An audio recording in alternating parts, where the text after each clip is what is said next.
Hey, welcome to another episode of the Black Guy Who Tips podcast. I'm your host, Rod, joined as always by my co-host, Karen. and we're live on a Wednesday night, ready to do some podcasting. Find us everywhere you get podcasts. It's that simple. The official weapon of the show is The taser. an unofficial sport Bullet ball. and bullet ball extreme. And you know how we do, guys. Let's get right into the podcast. Okay, it's been we've had guests, we've taken days off, we've done a bunch of stuff, but y'all know one monkey don't stop no show. And that means that we still have things that we have to talk about, which means coronavirus. Again? Look, here we go again. We got variants. Really need to keep a mask on hand and follow the plan. Get the vaccine and second shots, whether woman or man. Black Guy Who Tips is doing their part, but the dumbest expand. Niggas would rather believe a bunch of misinformation. Fuck y'all idiots not getting shots. Now we gotta regress. If we keep going in this direction, we never can rest. Never can get back to the lives we be living the best. Damn fool, stop the lying, stop the intubation crying, cause it's your fault that motherfuckers dying. Damn fool, stop the lying, stop the ventilator crying, cause it's your fault that motherfuckers dying. I do not understand this shit. I'm not a fan of this. We were like one win from the pandemic championship, but fuckers wanna leave it to game 7 with Giannis down to Kupo, blocking forward progression and Chris middle fingers to your plans, man. Damn. Looks like it's no Drew holiday for you and your mans. I'm sick of black people dying for real, so I'm just writing this new piece to let you know how I feel. Coronavirus. Yeah. Fuck that COVID-19, it's unseen, it's creeping in the air for you to breathe, yeah. So fuck that COVID-19, it's unseen, it's creeping in the air for you to breathe, yeah. And of course, shout out to Felt 5 who made that song. He just has a new album that dropped. Oh shit! On Spotify, Caregiver Road Trip Volume 1. The phone is the industry. You know, he's always dropping shit, and I always like to promote that because if you listen to us, if you listen to Dominic Rivera's podcast, Mind of Dom, if you listen to Three Guys On, like dude has made theme songs. He's Lil Smacking Good is a song that he made for us. Like just a beast ass artist. Ain't he though? And a you good know, dude. I always wanted to show love because you know it's not just a one-way street, you know, because he's out there making some dope ass music, and it's all on Spotify. So make sure y'all go check it out. Just put Felt 5, 2 words, Felt 5 in your search on Spotify, and go listen to, download, you know, all that stuff, his albums, and support the brother. Speaking of support, this episode is brought to you by ManScaped. That's right. Exciting news across the world, okay, from our friends at ManScaped. They just launched their 4th generation performance package. This ultimate package includes the Lawnmower 4.0, okay? You heard that right. The 4.0 is gonna get you right downstairs, okay? The 4th, it's a package that you get that comes like with this bag, and there's so much stuff in it. You got the Lawnmower 4.0, which is a trimmer that you use, you know, on your balls or your wherever your areas, whatever sensitive areas you have downstairs.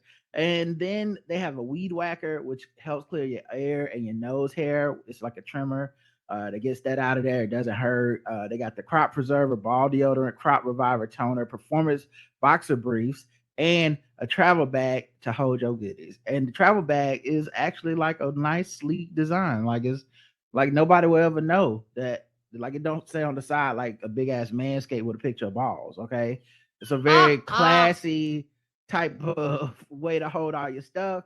I use it. I just used it the other day. It was like, oh, so fresh and so clean. It's so hot out here on these streets.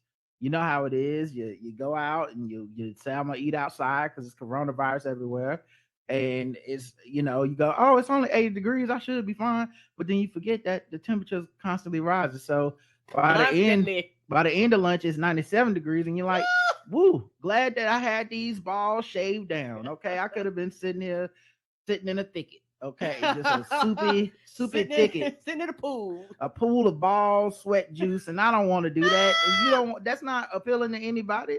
Nobody wants to get home from unlimited mimosas and make love to that. So make sure you go to manscaped.com and put code TBGWT in the offer code box, and you can get 20% off and free shipping. That's with code TBGWT at manscaped.com. Your balls will Thank you. On to the coronavirus news. All right. Um, Doctors are warning people don't try to power through COVID, even from home, because it can worsen the health toll. Some people may even think this has something to do with long COVID.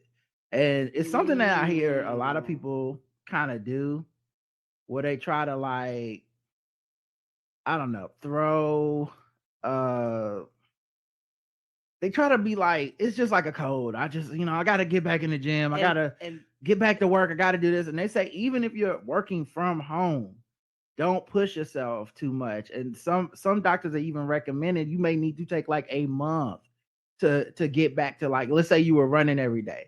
You may need to take a month because they think it could be related. They don't know for sure, but it could be related to people who are like, I got to get back out here. It's just a code. My symptoms ain't that bad. I'm going to go ahead and get back to running a mile every day or 2 miles or whatever the fuck it is. And then sometimes these people have longer recovery times. Yes, I have several thoughts about this. Okay, break it down, sis. This is why you cannot find cold medicine anywhere, because everybody's like, it's like a motherfucking cold. Bitch, it ain't.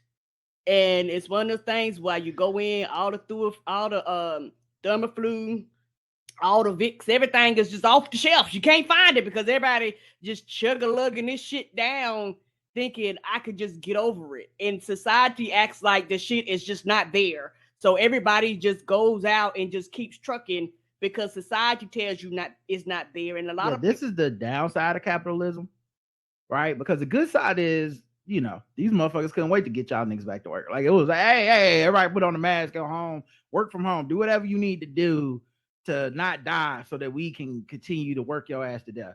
And now that people are like, all right, listen, get vaccinated.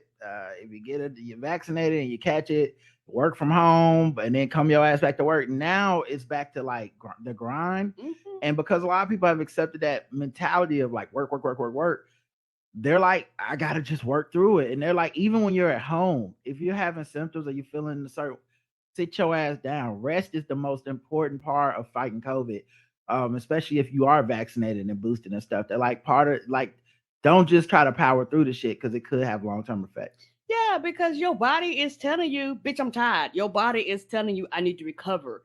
Like, even for a common cold, you know what they tell you to do? They tell you to rest and they tell you to sleep. They was like, this is, you're actually helping your body fight these things off when it is not active. Is it inconvenience for you? Yes. But the thing is, you don't want this to be longer than it has to be because you're so gun-ho and determined to just do what you want to do. I hate to tell you, your body gonna win because the body's gonna do what the body needs to do to survive, with or without you. Right. So, make sure y'all look at that and sit your ass down. It's all right. NYC public health officials push for face masks indoors and in crowds because the BA.5 variant is a beast. It's getting the numbers to go back up, and it evades the people who have previously had COVID, their antibodies. It can evade the vaccinated and boosted people's antibodies. It doesn't seem to, at least as of now, it doesn't seem like more deadly, but it definitely is like still infecting people. It is definitely more infectious to a point of being more infectious than measles, which was the most infectious disease we had. So this is literally the most infectious disease known to man right now, and it's wild because it feels like nobody's acting that way. Because I think it's just hard to get people to go back. We knew this would be a problem. I don't even think if they would have never said take your mask off, I still think it would have been a problem because it felt like people were just tired and they weren't going to do it regardless. I will never know for sure, but you look around at other countries and you don't see a lot of mask wearing. It's like people just went and said fuck it. And even with the administration and the CDC coming out now and being like, hey, we should go back, or like, I don't see people responding to this new information and being like, yeah, the CDC just came out and said we need to start issuing guidance for masks again. Local municipalities, our local municipality, which is a blue city, just had a thing yesterday where they're talking about getting rid of the mask mandate, and it was like, read the room, you know what I mean? But I don't think people are going to respond to it anymore. It's just like, you out here, this shit is accounting for at least 65% of current COVID cases right now. So it's out produced even the other more infectious variants. And like I said, it can evade immunity. They do have some vaccines coming down the pike later on this year that have had some really good reactions to this, not to this variant, but the previous Omicron variants and all that stuff that produced, like, it was something like 6-fold or some crazy amount of number more antibodies to fight off the infections. But that's until the fall that those will be coming out. So until, I mean, I guess it's halfway through July. So I mean, the fall is like what, 2 months or something. But until 2 months from now, we on our own basically. So mask up, protect yourselves. Don't feel bad. Don't, like, you're not a fool. You're not looking ridiculous out here. Don't let them peer pressure you out of doing the smart thing and wearing your mask indoors. It's a lot of cool motherfuckers that got COVID right now. And some people, even with recent infections, so you got infected like a month ago, you can get reinfected with this variant very easily. So I would advise people to still mask up and social distance. Yeah, and a lot of it goes back to when you talk about mutation.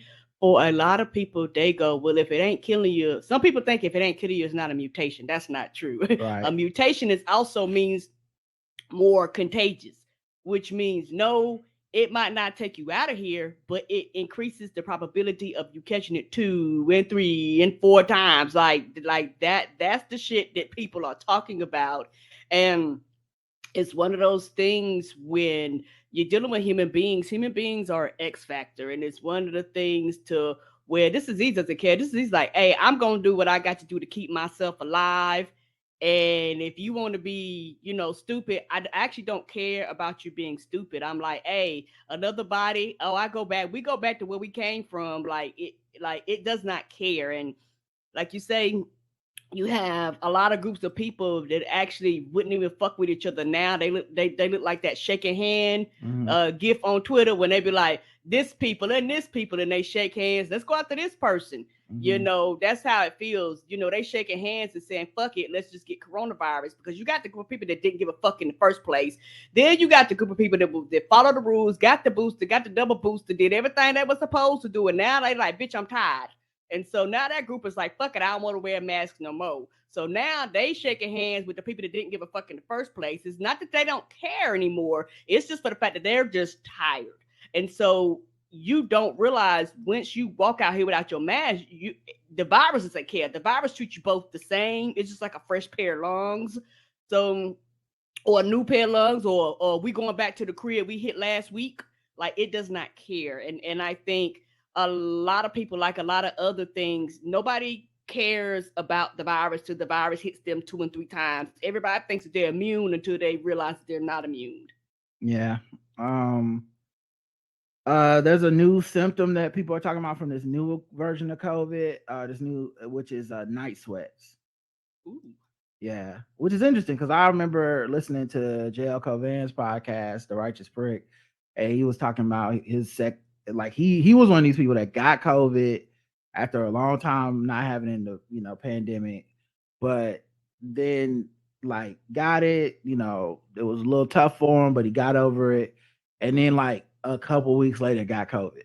And of course, you're trying to solve this mystery. It's not like all of us have the tests that are gonna get back and give you like what version you had of shit, but right. A lot of people, because one, we have a lot less testing happening, we have a lot less people taking tests at doctors' offices and places that are like public resources. People are taking tests at home, so it's hard to track it. Right, so we're not getting the true numbers that we would get before. Yeah, it could be responsible for even a higher percentage. Mm-hmm. And with him, it was like, well, shit, I just had it. How the fuck did I get it again? It's like, oh, you might have got hit with the first variant and then the 0.5, and boom, now you're dealing with this shit. And one of his symptoms, he said, was night sweats.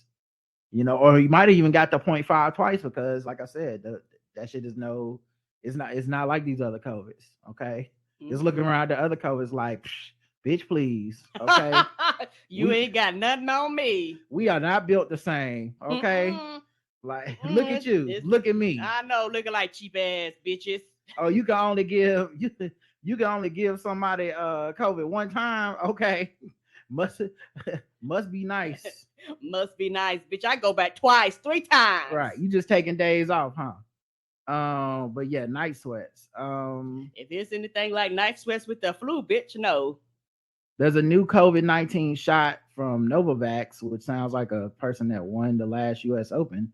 But yeah, Novavax is a shot for adults. The FDA has cleared it Wednesday, and it makes a more traditional type of shot than the 3 other COVID-19 vaccines available for use in the US. And it's one that's already available in Europe and multiple other countries. Nearly a quarter of American adults still haven't gotten their primary vaccinations even this late in the pandemic. And the experts expect at least some of them to roll up their sleeves for a more conventional option, a protein-based vaccine. Here's the problem for that. I hear y'all, and I hope y'all right. I don't believe these people who have said the reason I didn't get the vaccine was because it was an RNA vaccine. I think now that you have this option, those people will go, I'm still not getting it. Correct. Like, I don't expect any numbers to budge at this point. It doesn't even matter how bad it gets. Hospital numbers are starting to come back up a bit. Infection numbers are coming back up. I think a lot of these people are just like, I'm just willing to fucking die to not get this shot. They think they're proving something to somebody somewhere. And so, yeah, I don't expect this to make any difference. So, I mean, if you made it this long, 25% of you have not gotten it. It's like, yeah, what would be the point? You know what I mean? Like, you don't care. Like, yeah, right. And I think that's why for a lot of people who had compassion and understanding and, you know, had that true empathy towards people going, hey, you know, blah, blah, blah. It's like, you know what? No, you just don't care. True anymore. empathy. True empathy. I'm sorry. Yeah. Towards people are like, okay, all right, guys. I tried. Y'all just don't give a fuck. But it took a lot of people a long time to get there when a lot of people's going, they don't give a fuck the whole time. Yeah, it just seems kind of like that was always bullshit. It's like the people that the vaccine was made too fast. Like, we have new technology, better science. Yeah, we have better science. The internet, it should be getting made faster. I don't trust it. It was made too fast. Well, now it's been almost fucking 3 years. Okay, are you ready? And it's like, nope, not yet. Okay, well, we made one the old-fashioned way, and it just came out today. I'm good. Like, they're not having it. The nurse who received the first COVID vaccine was honored with the Presidential Medal of Freedom. Oh, wonderful. Yeah, I remember this black lady, when she black woman when she got I watched it on TV. Yeah, I remember watching this as like such a momentous moment and being envious of her. I was like, oh gosh, she's getting it. I want that too. All right. So she got the Presidential Medal of Freedom, which is a pretty cool thing, man. I think that's dope, you know. I just realized on the new beta, I don't know how to share my screen. Huh. It's look like a little TV with an up arrow. It says share something. It's not on my screen. I have one where you look TV with an up arrow. Well, you know where your icon is. It's the mute button. It's the camera button. Then look like a TV. Then it's one that says settings. One that says leave stage. Yeah, this is crazy. Okay, I see it. Okay, I see it. It's at the bottom of the screen. Yeah. Okay, cool. All right, so let me share what she looks like for y'all. Can you see her on my screen? We do now. Okay, yeah, that's her getting the Presidential Medal of Freedom. Ooh, I like the new setup. It shows us on the side of it instead of at the bottom. Okay, and so that's for those that were listening in audio form only. And that, or maybe you see it on YouTube, but we're using the Crowdcast 2.0 beta to record tonight to check the bugs and see like what kind of stuff we can do with it. So if it feels a little awkward and unfamiliar, that's why. But yeah, that's her. Sandra Lindsay is her name, and I feel like happy for her. I think that's dope. We should recognize that moment, and then at the same time, I'm like, I know she probably getting harassed by right You wing know she is. deniers. Hoteps. She not a real. That she's a computer or some shit. I don't know. She's a bot. There's always something. Let's see. There's another symptom of COVID I don't think people have heard about. I just saw it today before the show. A drunk driver blamed COVID for M4 drive with missing tires. So I guess it's a new one that we hadn't, this new side effect that we hadn't heard, which is apparently people who get COVID and then drive drunk and drive the tires off the side of the van. We still see the same picture. Oh, there you go. Yep. It takes a second. I guess there's a bit of a delay. No problem. Despite being twice the limit and admitting to drunk driving, Laurie Rosser, 42, blamed COVID for making his mind cloudy.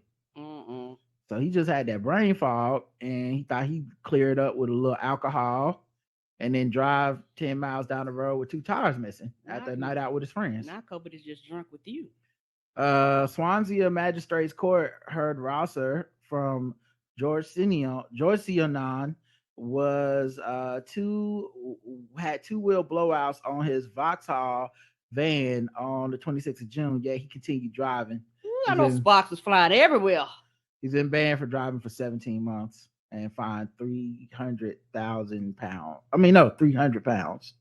The court heard how motorists have seen his van traveling down the motorway with a front and rear tire missing and steel hubs worn away.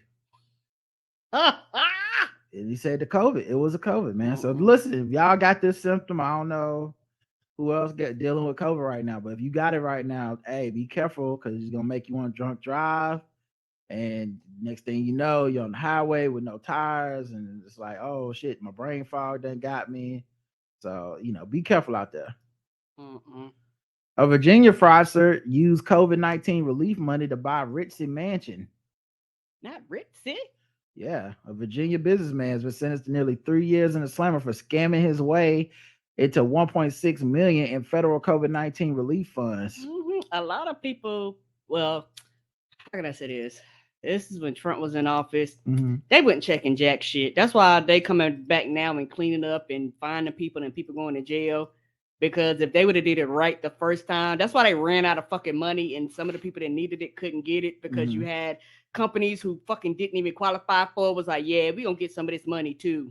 Thode Darakshan, 47, admitted as part of a plea that he arranged with his girlfriend and 4 brothers to submit fraudulent tax documents and loan applications to the Paycheck Protection Program and the Economic Injury Disaster Loan Program at the height of the coronavirus pandemic in 2020. So yeah, he got 1.6 million and he used more than half of that to buy half of an ownership stake in a gated 9,816 square foot mansion in McLean, now listed for sale at 4.42 million. So he was trying to flip it in the house. The 6-bedroom, 6.5 bath property is said to feature a spa, a movie theater, a wine cellar, and cigar room, among other amenities. Prosecutors say he also spent some of the funds at Costco and gas stations. Oh shit! Yeah, you got to feed out on people, Costco. Well, it wasn't shit to do in the pandemic, so he was spending some of the money on regular shit like us. Because I'm gonna buy this mansion, and then I'm gonna this the height of the pandemic, so okay, I can't go to Disney World. Okay, can't hop on a plane, go to another country. They ain't letting nobody in. Fuck. You know what? I'll get a new. Oh no, they ain't selling those. So he was like, I guess I go to Costco get some gas. You know, and what's so funny is like you don't think somebody gonna be like, hey, where you got his money from out the blue, and you have no records on how your money increased. Like all of a sudden your bank account big, all of a sudden you blowing this money and you have no record of where this money came from. And don't you think at some period of time somebody gonna come back and be like, hey, what you do with that money? So it could be we're just catching the dumb criminals, which is totally possible, which is there's still a lot of people that got away with this and it was worth it. Like that's the math that's hard to do, right? Because we're talking about an unknown, right? There could maybe this was a worthwhile risky venture because if you didn't do it as stupid as he did, you're out here right now balling on PPP money, maybe. Maybe. Or maybe it just was a matter of time because the government gonna track their money. Ain't they gonna track their money? So I don't know what your answer is. I said maybe. I don't know the answer to either one. I think a little bit of column A, a little bit of column B. So yeah, they coming for their money. Experts rule simple. Sorry, don't vamp or anything. I'm gonna cough through this. we only done 2,500 episodes. Experts rule simple steps not taken before latest COVID surge. With new Omicron variants again driving COVID-19 hospital admissions and deaths higher in recent weeks, states and cities are rethinking their response, and the White House is stepping up efforts to alert the public. Yeah, I think this is what it's gonna be. At this point, it's just gonna be the White House being like, "Hey, y'all, it's out here." What else can they do? Because people have already decided to do whatever they want to do. Also, just at no point was the White House and the CDC able to enforce their recommendations. Nope. That's been kind of a misnomer, and it's definitely something for people that still believe in government institutions on some level. Right. It's something that's been conflated, which is like, well, the CDC said, and then there's an assumption and then everyone reacted to it because we all trust the CDC and we all do what we say. But the truth of the matter is, whatever the CDC was saying, there was always a contingent of people on all sides of the spectrum being like, I ain't doing that shit. I don't want to do it, and I'm not gonna do it. And I think local municipalities were the ones that enforced it, the ones that passed the laws, the ones that governed it that way. Mm-hmm. And people were like, well, they're taking their cue from the CDC.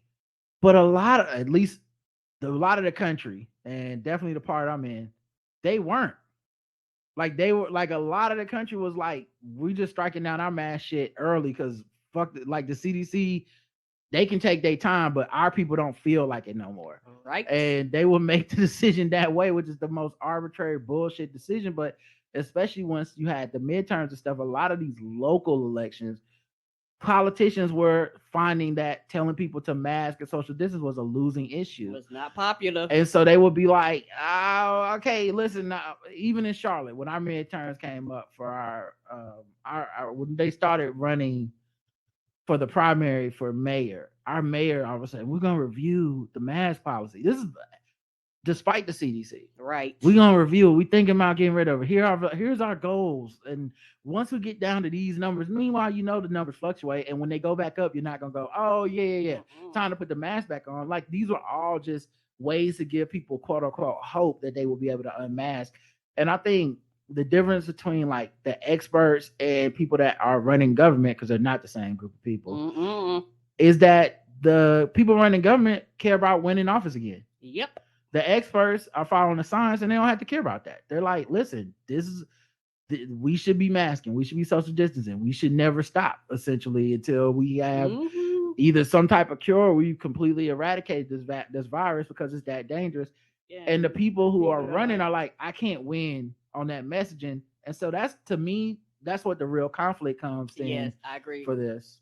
I agree. And it's also one of them things go, well, we got to deal with the people. Like, we understand that y'all work with these microscopes and things, but we dealing with people, and people get mad and people get angry and people call and they show up at the office and they yell at us, basically. Yeah. They might yell at y'all too, but y'all not getting voted in. I still remember like a lot of these militia groups using this as like a way to radicalize and a way to organize was and essentially they overstate shit.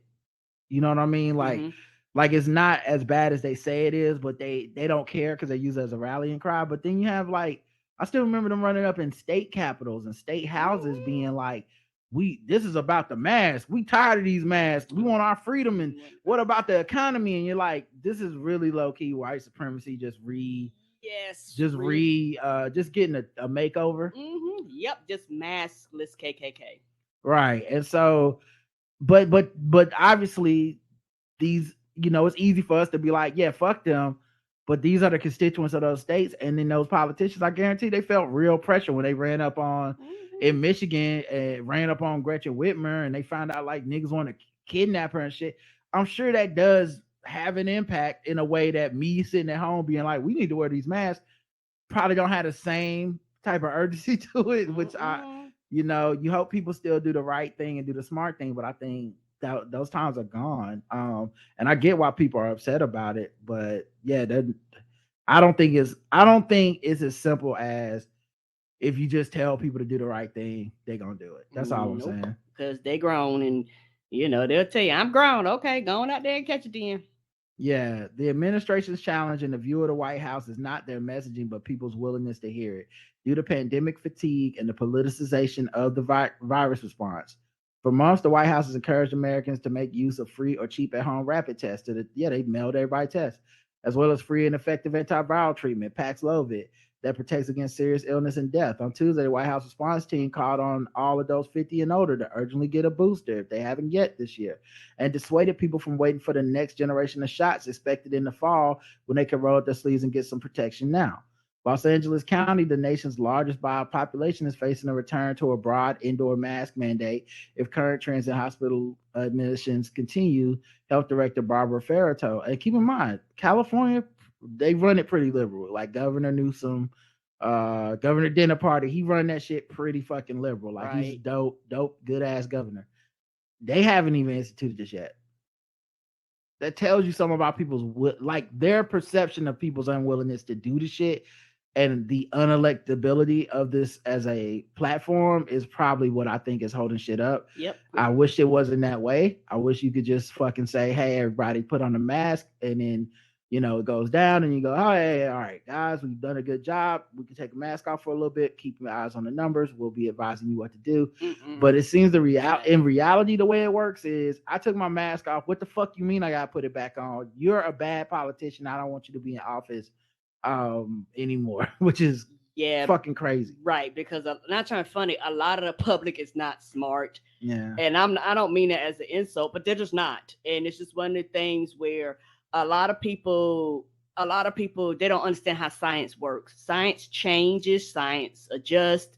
Science is it follows the science. And what the science say today might not be what the science says tomorrow. And we talked about this before, how when the public gets a lot of studies and shit, they get studies that have been going on for years, sometimes decades. They get literally the finished product. They actually don't have to deal with the variations that the scientists have to deal with every day. So you have two groups of people that speak two different languages and have two different types of demands. And so the scientists are like, yeah, you do it today, now you don't do it tomorrow. Shit, just follow the science. The public are like, nope, what you told me is what you told me. So why is this changing? And you're like, well, dummy, this is not how it works. I don't care. And that's where you have the problem with the general public. Yeah. So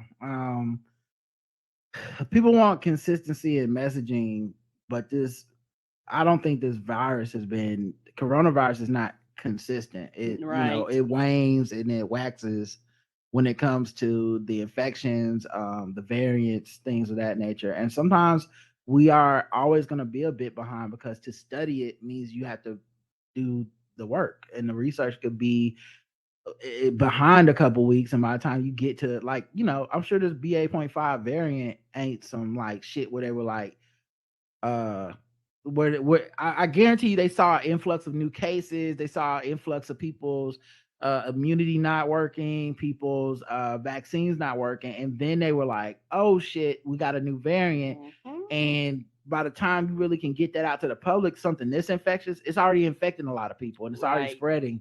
So it's no, either you panic and as soon as it pops up, hey guys, it might be something new out there, we don't know.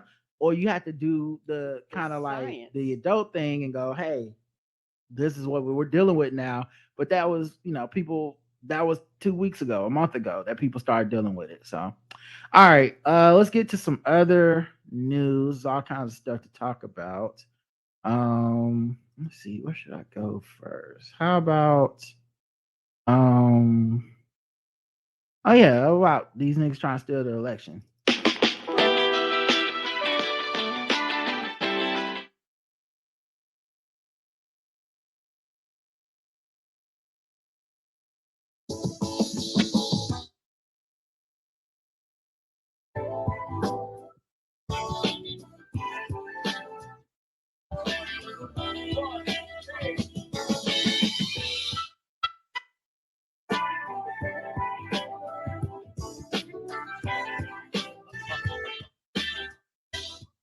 That's right. These niggas are still trying to steal the election. And we are dealing with the aftermath, everybody. We got the January 6th committee that is out here asking the questions that we all want to hear, that I can't speak for y'all. I can only speak for myself. Feel like I already knew all this. If I didn't know it, I assumed it. But I guess somebody needed to hear that shit. I guess somebody. I guess. I very few things that details that come out do I find shocking, but I don't even know how to say this. This might sound fucked up, but like, cause I only watch, if I'm gonna watch news, which I try not to watch cable news, but if I do, I watch MSNBC because I feel like that's the closest I can get to stomaching news, even though to me they also are out to lunch a lot of times. And this is a thing that is, like I said, and I could just be tripping. I could just be a little overly cynical, but if I see one more white person, or even all the hosts, honestly, if I see one more host of an MSNBC program act shocked and appalled at the latest revelations from the January 6th committee, I'm gonna lose my motherfucking mind. Like, how are y'all not already all the way over here with the rest of us that are like, yeah, of course they did. Like they really be like, listen, shocking revelations coming out today. Donald Trump did know. It's like, nigga, we knew. Who the fuck was holding out today? Like, man, hope January 6th get to the bottom of this, because I don't know. Maybe he had something to do with it. I think now they have actionable reason to try to pursue Trump. And nigga, yes, they been. Of course. Like, if the DOJ ain't doing that, I guarantee you it's not because, oh shit, did you turn on MSNBC Tuesday? Like, they already are doing it and they just haven't publicized that they're doing it for good fucking reason, in my opinion. Or they're not doing it, and Tuesday's broadcast ain't gonna be what flipped the script for them. Nope. You know? And the thing is, people's minds are already made up. If you believe it, you do, and if you don't, you don't. And I think a lot of their response is theater. Like, it's almost like we have to do this because we're on TV. Like, I really do think a lot of it is theater. Yeah, it's very, I guess I'm just very, I can avoid, I mostly avoid the coverage because it's honestly, it's not a lot of revelations in it. And then mostly it feels so fucking performative to do, to see Chris Hayes come on and be like, oh, this and this. I'm like, dude, you still one of the people that think the problem is the Democrats. You know what I mean? Like, and the thing, like, I saw a tweet, someone had tagged us to it, and it was about, he was tweeting about how, like, while many individual Democrats who are fighting to preserve democracy against domestic foes, as a whole, the Democratic Party does not actually act like an institution that believes there's an existential threat to American liberal democracy. I'm like, you see the January 6th committee, you keep hearing all the leaks coming out of DOJ investigation, just motherfucking subpoenas, charges, arrest, fucking people getting a shit warrant served and all this stuff. I don't know what to tell you, if you, like, as a whole, or do you mean there's a couple of people holding shit up? You know what I mean? Because it ain't like everybody sitting around like, well, I just don't want to piss nobody off. Like, most of the people that are pursuing this shit are Democrats. Right. They're the only people pursuing it. You know what I mean? And then these other motherfuckers are fucking complicit, like, for the shit. Anyway, my main point being, a guy that's still saying that does not get to go on the air and be shocked. Because at the end of the day, what you really want is performance. You need some shit for your TV show. You need, that's why you always gonna bring on like a AOC or Bernie that will shit on the party. They're good for TV. They're good for ratings. But you're not gonna just bring on a lot of Democrats who are like, yeah, I'm a status quo Democrat. I'm for getting these January 6th motherfuckers up out of here. Because they don't bring in ratings. Yeah, like, because that's boring. Right. It's more boring to be like, the party is in shambles. They don't know what to do. They're gonna lose the midterms. Like, that is much more entertaining. The panic mode. And I think that's why I don't like cable news, is because whether you're watching Fox, OAN, or MSNBC, the constant metronome underneath that ticker is panic. And it's one of inducing a feeling of panic on the people watching. My friends who do watch a lot of cable news, you can tell when they text me and shit, I'm trying to be callous, but I'll be like, I don't want to hear that shit.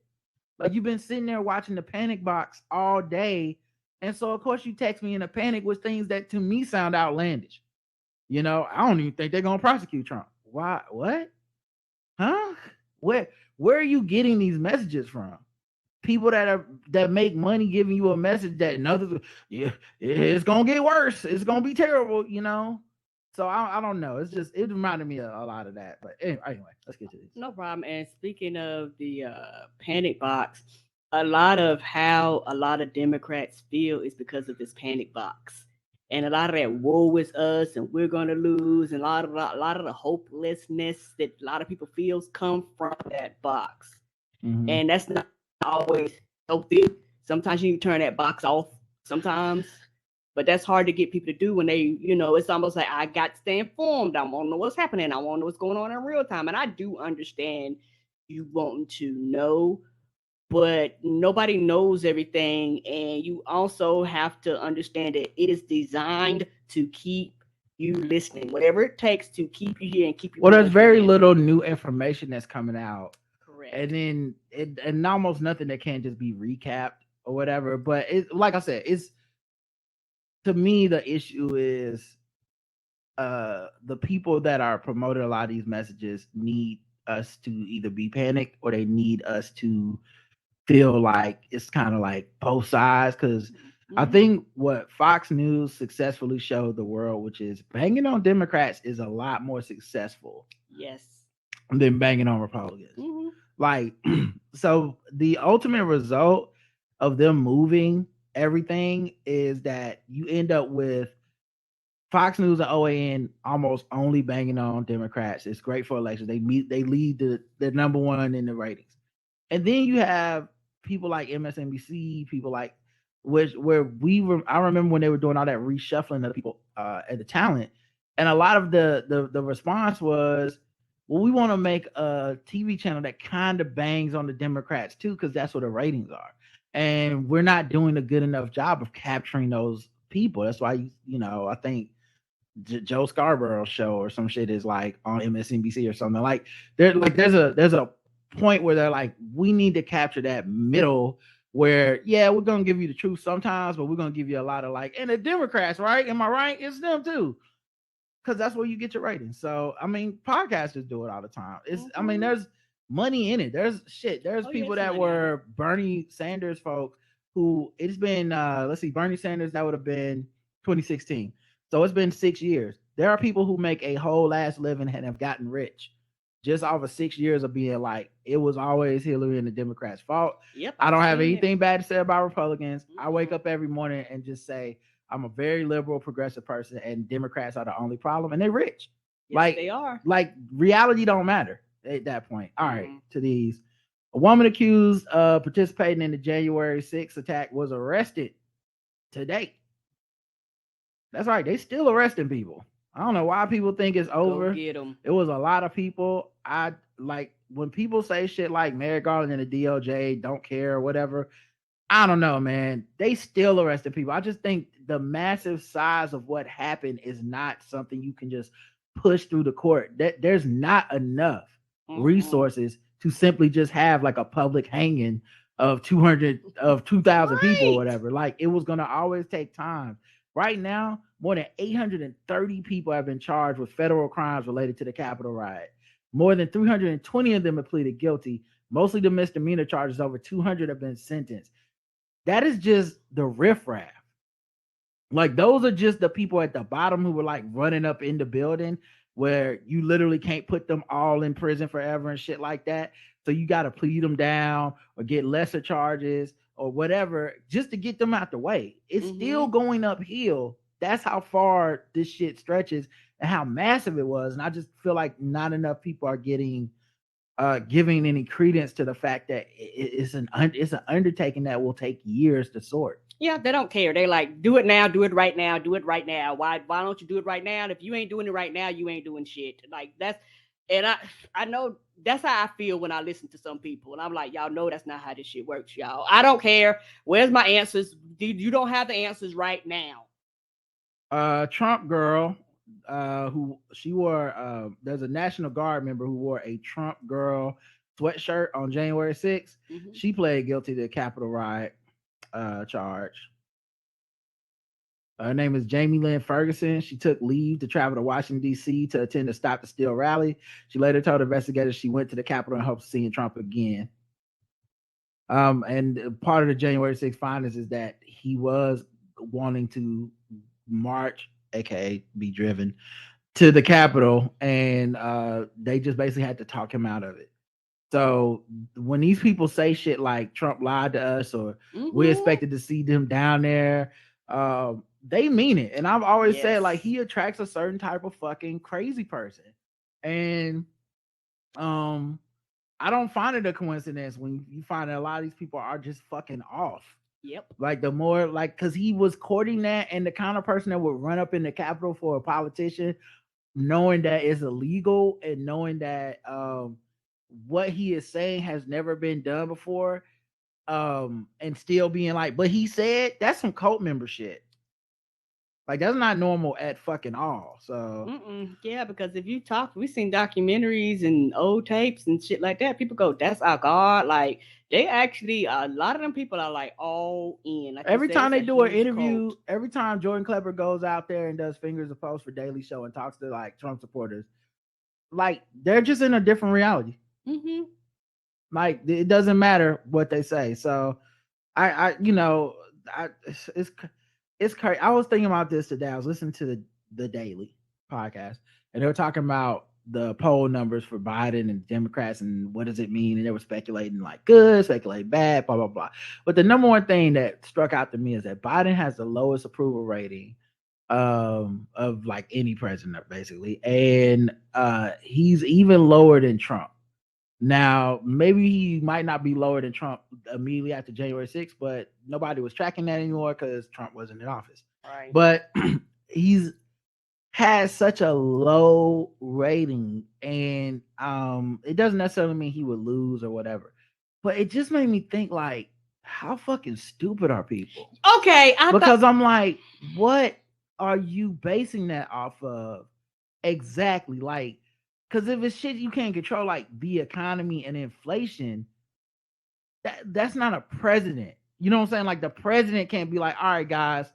Because if that was the case, every president would be like, guys, gas is $2. Keep me in office forever. Fuck it. Like, so obviously it's not just that, but yeah, it was like, because so frustrating to listen to, because there wasn't like a real through line. Like, it wasn't like something he said, something he did, something he promised but didn't deliver. It wasn't something like that where you can kind of understand where it's like, oh, he said blank and then we didn't get that. Or yeah, it wasn't just that simple. It was very surface level shit. And it just felt like, damn, we're still fucking around in this country. We're still in the fucking around stage, even though we finding out from 2016 right now. We still got a lot of people out here like, well, I'm willing to fuck around. Yeah, and the whole time I was sitting there listening, I was like, this is stupid. And the very next thing in my mind was like, oh, who did y'all poll? How many black people? Yeah, it was 800 and something people, but even then they did go into the racial polling numbers, and they were like, he was doing even worse with black people than white college educated voters, which once again, it's a poll. Obviously, these things are meant to drive panic. They're meant to drive engagement. They're not true. Obviously, since the motherfucking election in 2020, and even before that, we know polls aren't accurate. I mean, shit, look at Trump, you know. Right. There's a poll today saying that Trump has lost favor with a lot of Republicans, saying they wouldn't vote for him in the primary. Like something like only 49% would, which is still enough to win, by the way. Don't sleep. But right, because they say like he lost a lot of support. I'm like, if you can get 50% of the people in the primary to vote for you, you're gonna blow everybody else out. That's a win. Whether you looking at just like, well, in 2016 he had this percentage, 49% is still a whole of a fucking lot, guys. But anyway, my point being, like, these polls aren't necessarily always accurate. They fluctuate. They're obviously driven by this, like, you know, we asked 890 people. It's like, well, it's a country of 400 million, but the point being, like, the fact that was even a result right now is wild as fuck to me. Yeah, and like I said, in my opinion, that sounds like y'all polled. Yes, not saying that brown people in it. Y'all polled a bunch of white people because this is a white person's response, in my opinion. A lot of these numbers and stats and statistics are what a lot of white people think because a lot of the shit that they think is important, other people don't think is as important. Yeah, so I don't know because they, like I said, white college educated voters, they were winning in that poll, and they were losing black people and shit.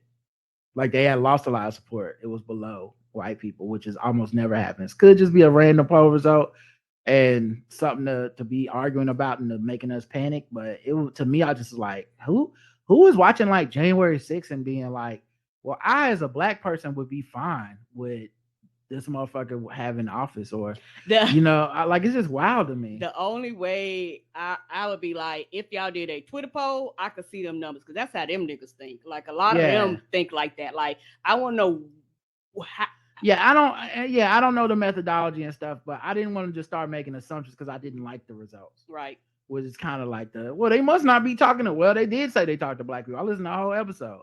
I was like, okay. I mean, I don't know which ones, and obviously we can never know, but I don't want to just dismiss it because I don't like it. It'd be like, well, it's nothing, Yeah, and to an extent, I do because and what's so wild is like, they was like, this is one of the first polls of its kind, which is fucking ridiculous, but they was like, this is one of the first polls of its kind to capture, this many people and all that stuff. So what they're doing is groundbreaking. And it's one of those things where these numbers are devastating. It's like we all are not seeing the same thing, regardless of the people. We're all not seeing the same thing. Because when I see this, I'm like, this is fucking stupid. You're mad at somebody about some shit that is beyond their control. It makes no sense. And a lot of people are like, well, I feel this way. And because I feel this way, I'm going to be mad at the powers that be because I don't want to take any personal responsibilities for my actions and what I may have contributed to get us here. Yeah, and then of course it's a weekly poll that the next week it's it's up, and then the next week it's down. It's just I don't know. It's weird. I know America's down bad right now, so maybe people just go. It's like a coach of an NBA team. It don't matter that the players are doing whatever. It's like it's the coach fault. But Lindsey Graham is trying to fight a Georgia election subpoena because the AG in Georgia, I believe, is also looking into election fraud. We know Trump and his campaign tried to influence the results of the election. And we know Lindsey Graham gave a call. And so he's been trying to act like I'm not going to fucking cooperate with this. That shit's subpoena. On record. And they like, nah, you going to come. And I still expect the motherfuckers to pull the plead the fifth and be dodgy and lie and shit, but yeah, they trying to get him on record. Capitol rioter with Confederate flag got 5 months in prison. There's nothing more apropos than Confederate flag at the riot. That makes so much sense because that was an insurrection, essentially insurrection that was later given the Civil War label, which I still just say was an insurrection of traitorous motherfuckers. Civil War is honestly too kind. But yeah, so of course they would be there. What do those two things have to do with anything, but yeah, 5 months in prison. Proud Boys leader Tario charged with sedition, which is basically treason for rolling U.S. Capitol attack. And he's the one that's always interesting because he's clearly not white. And yet that motherfucker is the Proud Boy leader. Like these movements do not be making sense to me. They don't care as long as you have the same message. Yeah. You can rile the troops up. Yeah. So just wild shit. Judge Nick. Unlike a lot of our sides, it's like, because of racism.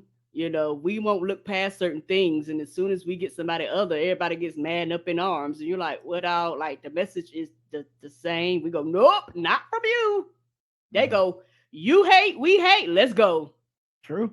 And a lot of times that's to our detriment because a lot of us get mad and offended when white people come in a lot of causes, which I understand race and racism. A lot of white people come into causes and they're bringing stuff to platform and they're actually reaching out to white people doing the shit that we can't do in some instances, we get mad, angry, and upset, and act like it's the end of the motherfucking world versus going, you getting a message out there. I don't care. Get the motherfucking message out there. I just want them to leave me the fuck alone. And if you are the face of it, I actually don't give a fuck. As long as you ain't out there doing nothing stupid, I don't care. But a lot of people, they can't handle that. They go, if I'm not the face of it, if black people aren't the voice of it, I'd rather let the message die, which doesn't make sense to me.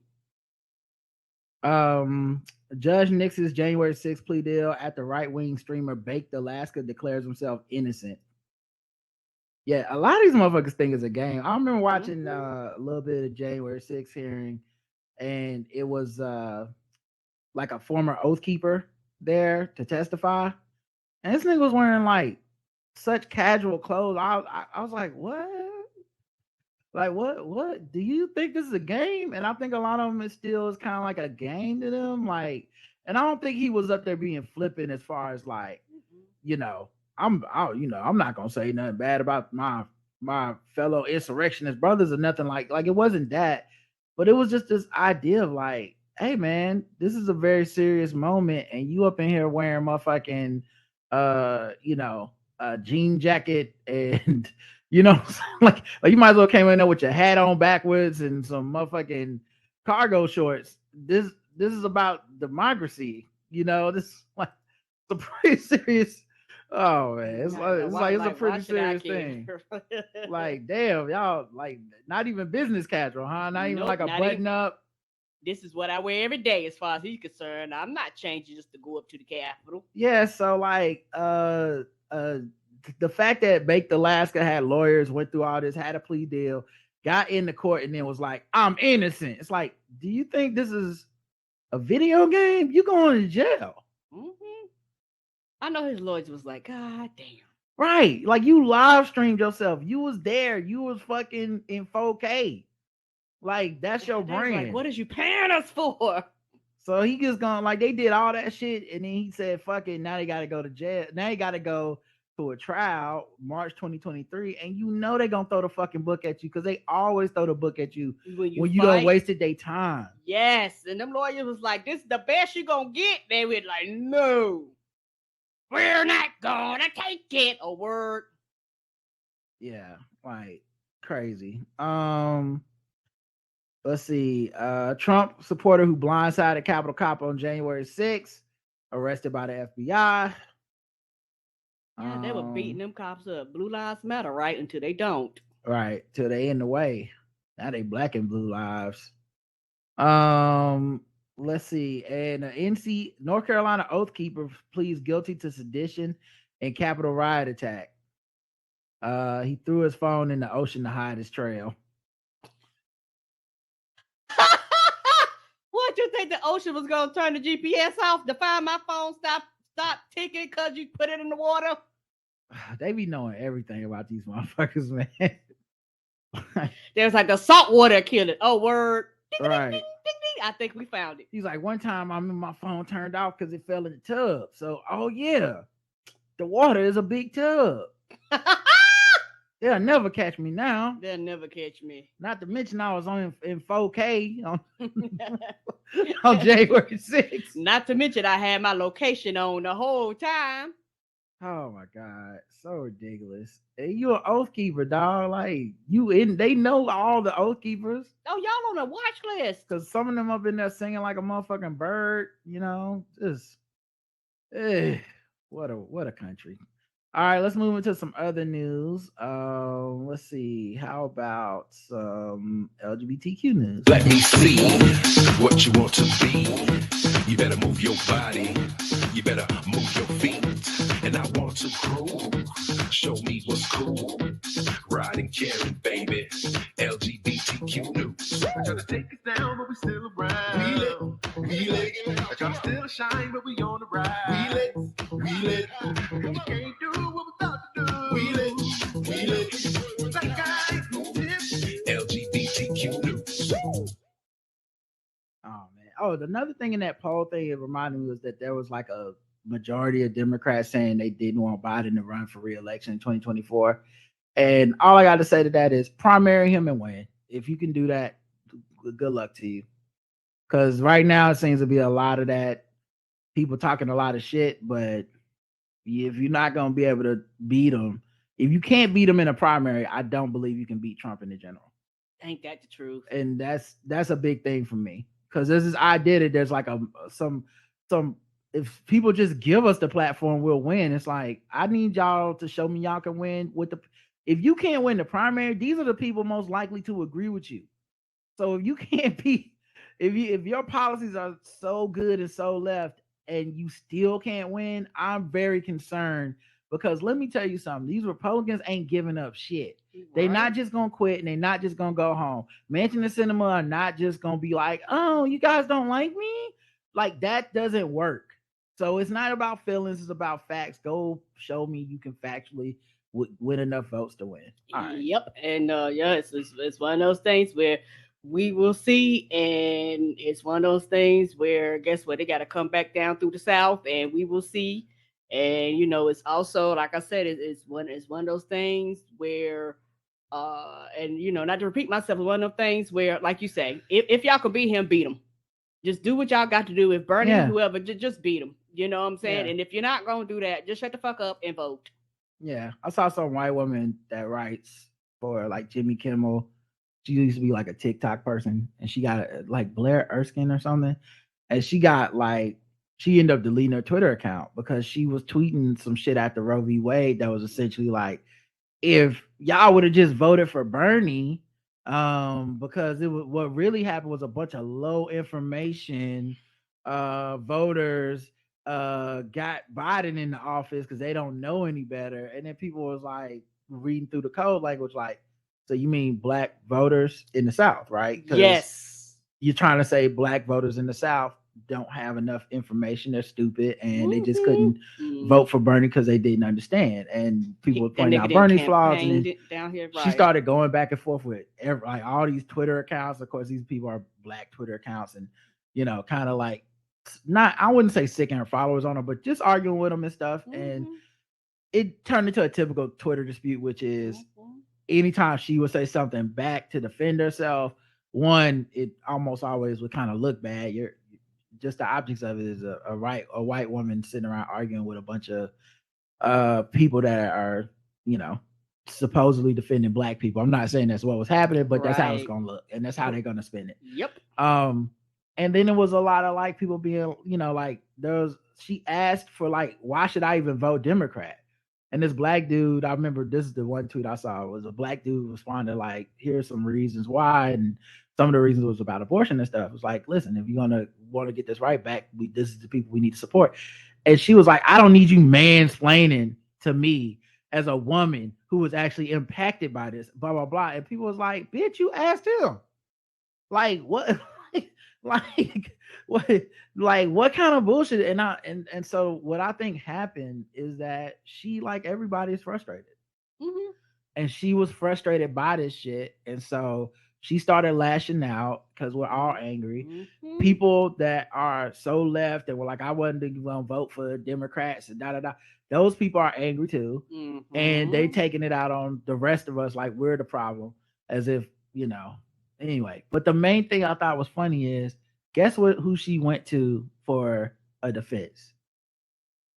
Stacey Abrams. She DM'd Stacey Abrams, and Stacey Abrams basically was like, she's campaigning right now, so it's like, we definitely need everyone's voice. We need, the kind of cliche, whatever. And then she used that as like her proof, her black Pokemon card, and everybody was like, bitch, Stacey Abrams' whole thing is vote. You can't use her as a get out of jail free card for saying, why should I vote them? And then be like, guys, Stacey Abrams says it's okay. No, absolutely not. Right. And this shit that makes people angry and makes people look like, hey, you are part of the problem. But the fact that you even asked, why should I vote Democrat? That should have been the end of the conversation, because why are we even talking to each other then? Right. Crazy. All right. Let's get into let's do a couple of these. LGBTQ news. Y'all know how it is. Bad. But not always bad. Like sometimes things happen and it's like, I'm glad I got to watch this happen. And in this case, BET has an original series, College Hill, where they like bringing people together. It's kind of like almost like celebrity Big Brother type house thing or something. I don't really watch these reality shows like that. But in this scene, is Big Frida is talking to I don't even know this dude's name, Slim Thug, talking to Slim Thug, and I thought this conversation was actually pretty dope. So I want to play it for y'all. Since we here, I have a question. Okay, I'm gonna keep it 100. I've never been able to kick it with nobody like you, so I need to know the proper, pronouns and stuff. You know what I'm saying?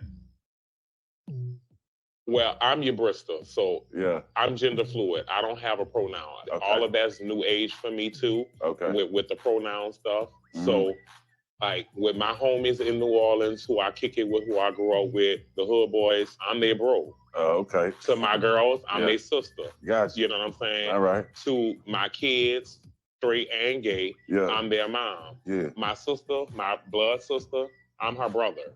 Okay. And when she want to call me her sister, I'm her sister. The Bristol. Yeah. So right. It really don't matter to me because I know who I am. Really on the cool is just lack of knowledge. We don't know where to offend people. And now with a lot of stuff when you go hood, dude, it's just, you know what I'm saying? Our natural instincts, they sometimes be the wrong wording. Exactly. And they can offend people. But when you don't know, you don't know. Being a gangster rapper, you don't really be around a lot of gay people or anything like that. So being in this house is definitely a different experience. So this gives me a chance to step out my box and, meet new people. So that's beautiful. And that's a real ass conversation. And that's how you talk to people. What you don't do is yell at them and tell them that they wrong and tell them they should know.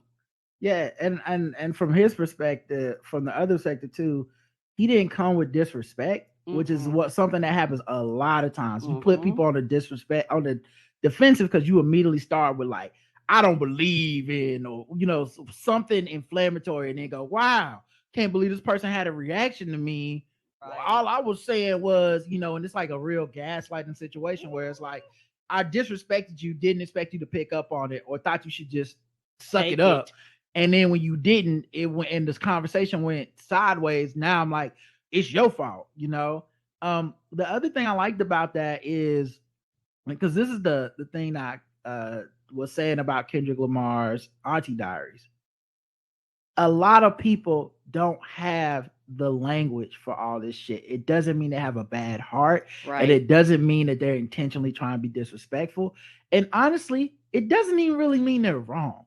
Because we don't actually, even the academic people, don't have all the language. And a lot of this stuff has been left up to like these very binary definitions because we need a right and a wrong, and we need to go hunt all the heretics that disagree. But there's a lot of language and gender that is not, it's being invented. The word Brista, I ain't heard that until today. You know what I mean? And I'm not saying it hadn't been used before today, but it's definitely not popularized amongst everybody. And that's a word that may describe Big Frida and a lot of people. And there's gonna be some people within that group that go, that's not my word. I wouldn't like that. I'd be offended by that. Because there's no monolith and there's no instruction guide. And at the end of the day, the main thing that you need is like an individual empathy, understanding, and respect for people in order to have these like to function in communities where you can like share something, you know what I mean? As opposed to coming at it with, these are the beliefs I grew up with, and I'm just going to tell you how you need to fold into what I believe. It's the ability to say, I don't know, even for Frida, there's no specific thing. There's no specific term that you walked away from that conversation with how to refer to Big Frida, right? Like everybody heard her sister is this, her homies from the hood is this. Some people say bro, some people say sis. It's completely buried. And at the end of the day, it's about the person being comfortable with you. And at the end, like if it's disrespect is what, and that's the thing I always try to say. People pick up on the disrespect. Yes, they do. Like, because sometimes in these conversations, we treat things so binary and so like punitive. And infantilize people where it's like, you know, listen, if you don't do this, like trans people are just gonna explode and just disintegrate in front of your eyes because you fucked up a pronoun by accident and they know they can't take that. It's like, nah, I don't think that's the reality because like just like being black or whatever, nigga, I deal with this shit every day. Mm-hmm. I know the difference between somebody that fucks up. I know the difference between serving watermelon salad for Juneteenth and saying eat your fried chicken and collard greens or whatever, we closed. I know the difference.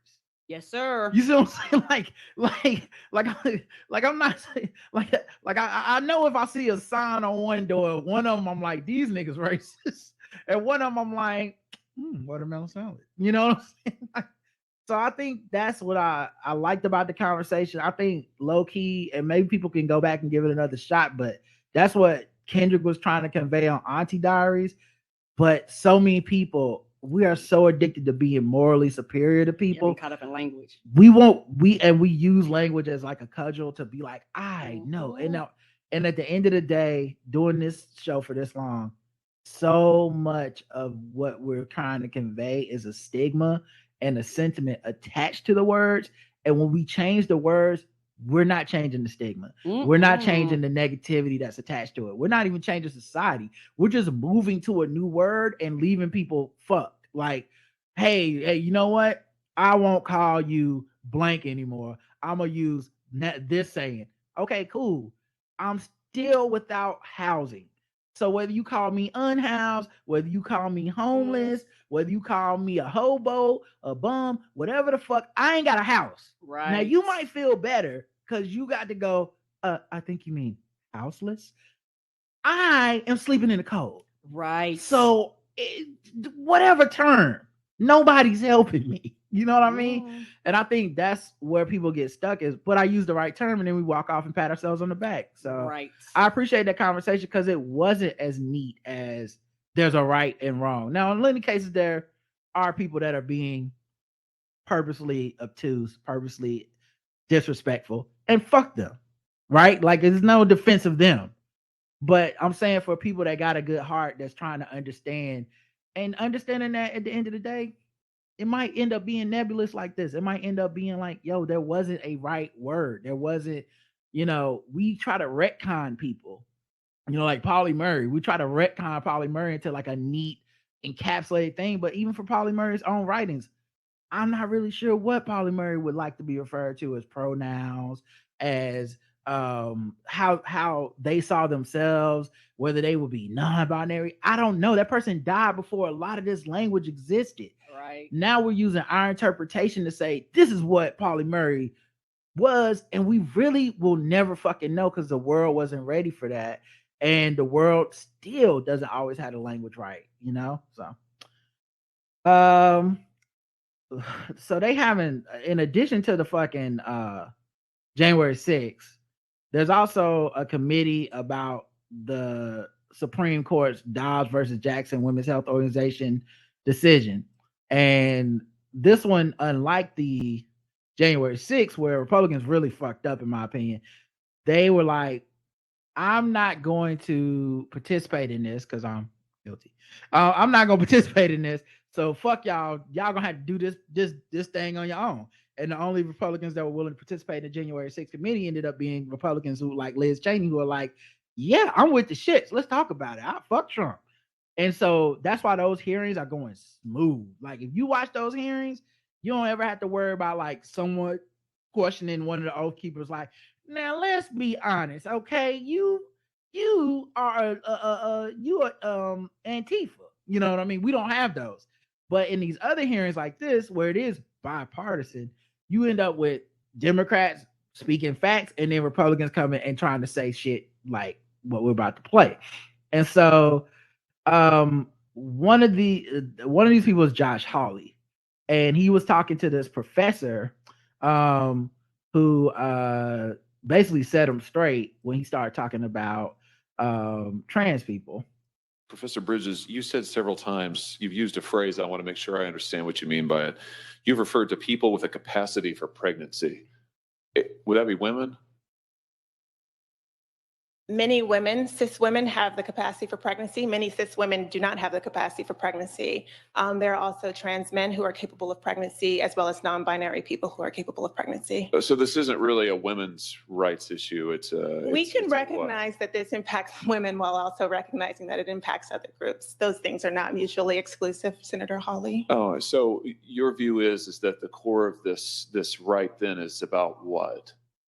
So I want to recognize that your line of questioning is transphobic, and it opens up trans people to violence by not recognizing that. Wow, you're saying that I'm opening up people to violence by asking whether or not women are the folks who can have pregnancies? So I want to note that 1 out of 5 transgender persons have attempted suicide. So I think it's important because of my line of questioning. So we can't talk about it because denying that trans people exist and pretending not to know that they exist. I'm denying that trans people exist by asking you if you're talking about women. Are you? Now, here's the thing. Up until this point, I'm still like, everyone understands what he's doing, what he's playing stupid, but he's purposely trying to be confused so he can be like, oh, I mean, I just asked a simple question. The way she zips his ass up at the end is the part to me that where it's like, and that boom, there you go. So here we go. Pregnancies. Do you believe that men can get pregnant? No, I don't think men can get So you are denying that trans people like this thing? And boom, that's the part. Because like up until this part, he was on some like, I just don't understand all this language. I mean, this is new to me. So you saying people with the capacity for I don't get what you're saying. And she's like, well, you're erasing trans people. I don't. So now I'm erasing trans. Whoa, these crazy liberal professors. And when she's like, okay, so can men get pregnant? No. Oh, well, damn. That seems to be exactly what the fuck I was saying. So you are denying that trans people like this thing? And that leads to violence. Is this how you run your classroom? Are students allowed to question you? Absolutely. Or are they also treated like this? Where No, they're told that they're opening up people to violence? We have a good time in my class. You should join. Oh, I bet. You might learn a lot. Wow, I would learn a lot. I've learned a lot just in this exchange. Absolutely. Extraordinary. Yep. Ms. Matsky. Zipped his ass right up. But the other thing I like that she did too was because this has been like the debate that's going on right now that I think is not going to end up being that fruitful, but she didn't make it like women was like a bad word. Like we need to pretend that no, it's not a women's issue at all. It's just everybody. Like, I like that she's like, yes, we can say it's a women's issue. Yes, it's a lot of misogyny and shit surrounding this, and it will impact a lot of people who may or may not identify as women. It's going to impact them too, because it's still their body that you're making rules for while trying to target basically cis het white women into making babies. Like, you don't give a fuck who is hurt by this. And that's part of it. But yeah, I appreciated that. That was like, you know, I was like, boy, she was ready. I love when they be ready. Yeah, she probably been questioned like that all the time. Right. Let's see. AOC calls for the Senate to end filibuster and codify marriage equality as a federal right. Cool. Let's go get the votes to do it. Nancy Pelosi says she in favor of it too. So all we gotta do is get Manchin and Sinema on board with getting rid of filibuster. So if you could just maybe meet with them and talk them out of that AOC, we owe you a lot, you know. Maybe you're the one that can do it. And of course, we just have to keep our fingers crossed that the Supreme Court doesn't strike it down anyway. Hey, but you know what I'm saying? We don't get too y'all carried can away. all y'all want to get up to them, and they're like, no. Yeah. Let's see. Macy Gray apologized for her comments about trans people on the Piers Morgan show. Is it an apology? Or is it that half-ass shit that people be doing? Well, if I hurt your feelings. Well, she did the whole "you're not a woman because you got surgery" shit, you know, blah blah blah. I really, you know, I try to be understanding, empathetic of people and stuff, but to me, I just don't know how you can look at her comments as not being anti-trans. And I think especially when you're on the Piers Morgan show, I'm sorry, but I can't give you the benefit of the doubt. Maybe they could have edited something, but those were the words I saw come out of your mouth. But she went on Hoda and Jenna. Kathy, She said, "Listen, I need to be on the morning show. I know I ain't been on the morning show for no reason in a long time, but her publicist, shout out to them. They said, listen, you need to go find somewhere to apologize." Yeah, somebody started looking at them numbers, going, "Girl, what's happening here?" Grammy-winning singer Macy Gray. She came onto the music scene more than 2 decades ago, and now Macy. And I'm sorry, it won't let me make this bigger. Sorry. Okay, no problem. If I click on the YouTube. Ago, and now Macy's getting ready to drop her latest album. It is called The Reset. She is going to be performing. Oh my God, wait. She was promoting her album and went on Piers Morgan. Okay, so here's the only thing. Shout out to her PR people for getting her on here for this apology, right? I didn't even know she was promoting her album. What the fuck was she doing on Piers Morgan promoting her album? Who booked that? Who? Yeah. Someone gotta get fired. Yes, they do. Them Piers Morgan people ain't gonna buy her album. Right. I mean, unless you're trying to just get, I mean, I guess J.K. Rowling did buy her whole catalog, but you know what I'm saying? Like, it's not a lot of, come on. Performing one of the songs off that album in just a few minutes, Macy. It's good to see you. I've actually felt like I've seen a lot of you in the past few days recently. Yeah. You were on the Piers Morgan show, and there was a question about trans women. And this was what you said in part. As a woman, just because you go change your parts doesn't make you a woman. If you want me to call you a her, I will, because that's what you want, but that doesn't make you a woman. Just because I call you a her, just because you've got a surgery, you can call yourself whatever you want. There was a wave of backlash that came as a result. Just tell me where you are right now on that statement. Well, I never, of course, meant to hurt anybody with what I said. I'm actually a huge, I think it takes a lot of courage to be yourself, to go out in the world and be honest about who you are. And so I think anyone who is in the LGBT community is a hero and sets an example for all of us with that, you know? So I said some things that didn't go over well. But my intention was never to hurt anybody. I feel bad that I did hurt some people, and I think it's you know, just about education. It's about conversation and us getting to a point where we understand each other, and that only happens with, you know, I've learned a lot through this. Mm-hmm. So I think that was one of the reasons it might have happened. Just it was a huge learning experience for me, and I just have a compassion for you know what I think you can. She sound like a person that don't like when you don't really know what you did wrong. Nobody explained, but you know you did something wrong because of the reaction of everybody in the room. Like the way she keeps starting down certain passages and like resetting was like, you know, because you know what I said hurt a lot of people, and I just don't mean to, you know, because I really support them, and we just need conversations, and conversations are good because you're gonna be talking, and I don't really know what to have to talk about, but it's good because I'm learning a lot. Like she got like some bullet points and starts each bullet point but don't finish it.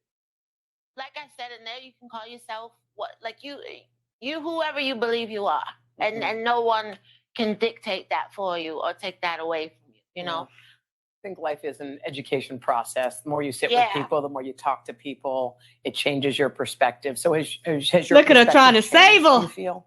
Well, honestly, like I think she left her hanging for a while to listen. Like she gave about a minute and a half of just like rambling. Oh yeah, after she before finished, she was like, okay, this is about time for me to talk. Yeah, let me stop this train wreck. It changes your perspective. So has your perspective changed? Do you feel?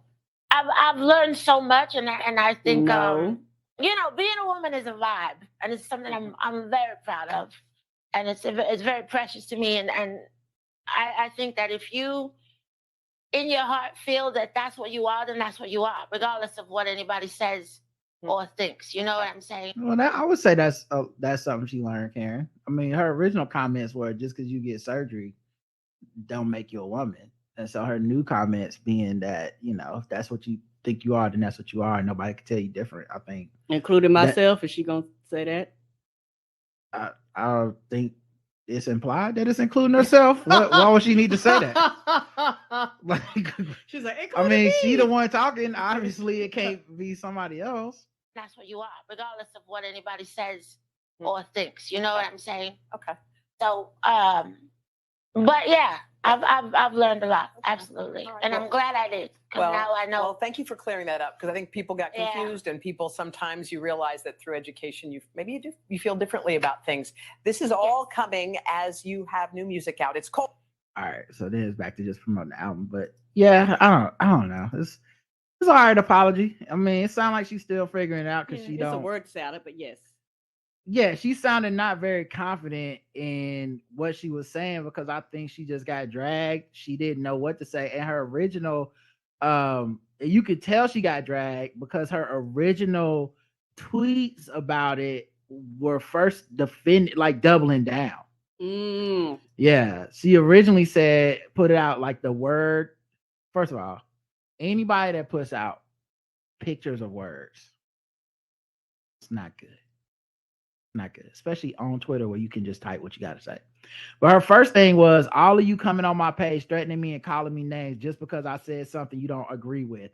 Be whatever you want to be and fuck off. Yeah, I would say that's not that. This has been a change between that and my bad. Now at the end of the day, it could just be she's scared for her album. She's scared. Like, you can't prove that this is a real change of heart because you can never prove anyone's had a real change of heart. It would take a lot of time to even see that. Right. And yeah, like I said, in my thing, maybe there's some she rehearsed, maybe it isn't. Like I said, is to me, this is the word salad. It's not to say she didn't learn anything. Mm-hmm. You can feel there's some form of remorse, but this would not be what I would call a full out apology, if that makes sense. She hasn't had time to really know. True. Like, she's in the middle of a press tour and she been doing like 2-3 things. She fucked up. I don't think she had time to really go sit down and read and talk to a bunch of people and learn all the right words and language to make like this full-throated perfect apology. If anything, she'd just be reading off a fucking script and telling y'all that's true what some PR person told her to say. I don't know. Hopefully she means it in that she learned something and that we'll see in the future, but we won't know today. Actions, but like this, actions speak louder than words. So we will see after some time has passed, if you are sincere, if you turn around and double down, if something else pops up like this. Yeah. So, yeah, she had put out a statement to Entertainment Tonight at some point saying she had nothing but love for the LGBTQ community and all this other stuff. And I'm like, yeah, I mean, maybe, like right now it's a PR crisis. Yep. Lastly, anti-gay manosphere pastor accused of multiple gay sexual relationships. Stop me if you heard this one before. It's Jesse Lee Peterson, Black conservative. He has described homosexuality as a spirit of the devil infecting people. And I guess he was giving it the old coronavirus infection treatment. Apparently so. Because he was spreading it. Yeah, so he's a Los Angeles-based anti-gay pastor, online radio host, and manosphere star, Jesse Lee. Not the manospheres. Right. Stay away from them. It's kind of like how a lot of people thought Kevin, what's his name, was gay. God, I forgot that nigga's name already. Samuels? Yes. Wow. Like, well, some legacy anyway. But a lot of people thought he was gay and covering it up with all this manosphere shit. And, a lot of the people that are so obsessed with being a man, a manly man, how to be a man, and man, it feels like, why are you so obsessed with the performance of manhood? And what is that a cover for? I'm not saying Kevin Samuels is gay or that everybody involved in this shit is gay. I don't believe that at all. But it is certainly not surprising that someone's so obsessed with performing masculinity. And it's always these people who do not fit what they are telling you.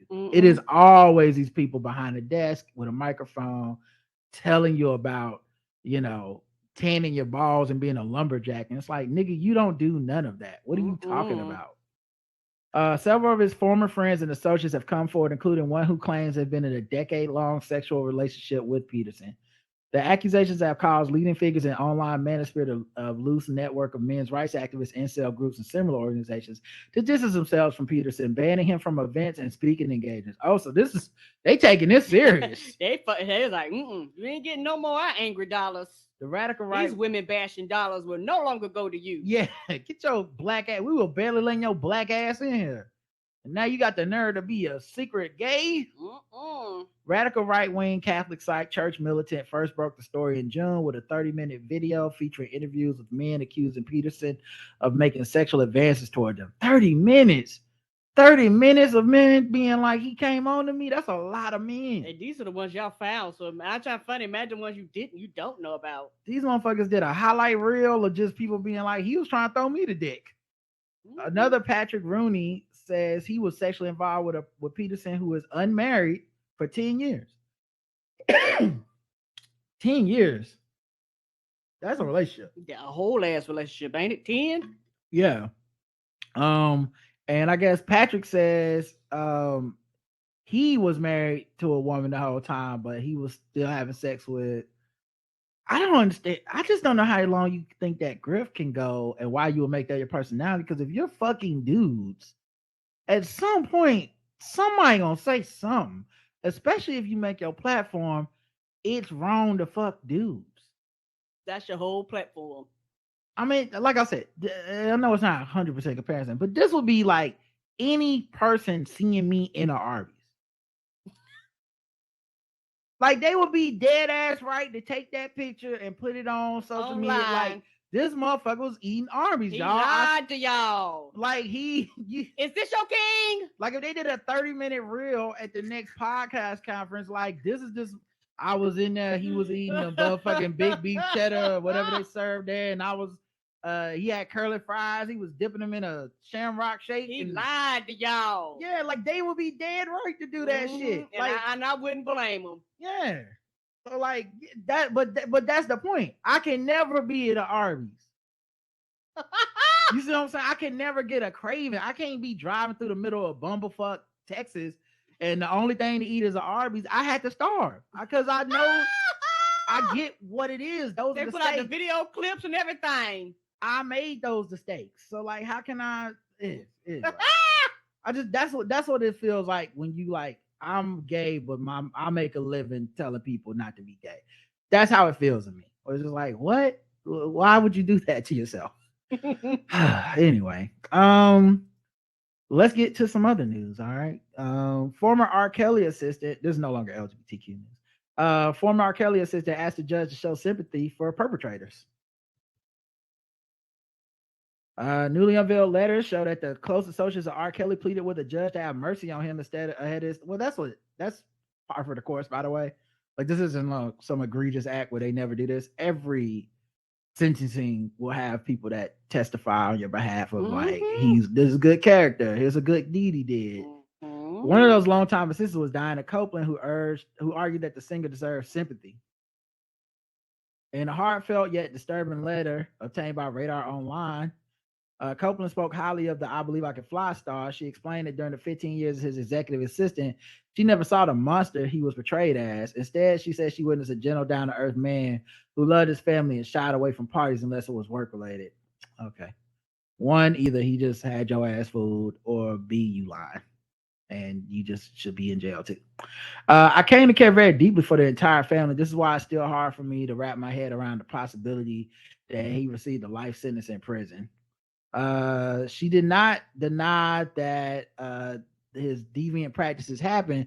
She stated she supports women and abuse survivors, but believes the legal system should have it handle even those guilty of abuse with grace. Here's my only problem with this whole letter. He says he didn't do none of it ever, all period.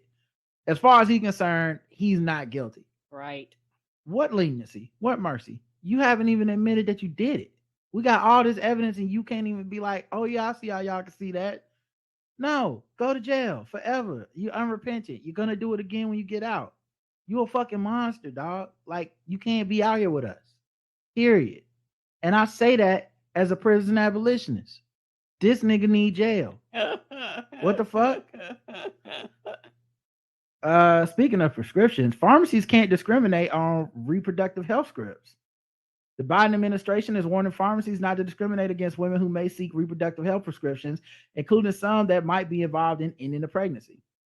All right. Don't nobody give a fuck about how you feel. Fill my medication out, bitch. Yep. Let me tell you how this is going to work. My guess. This is total speculation.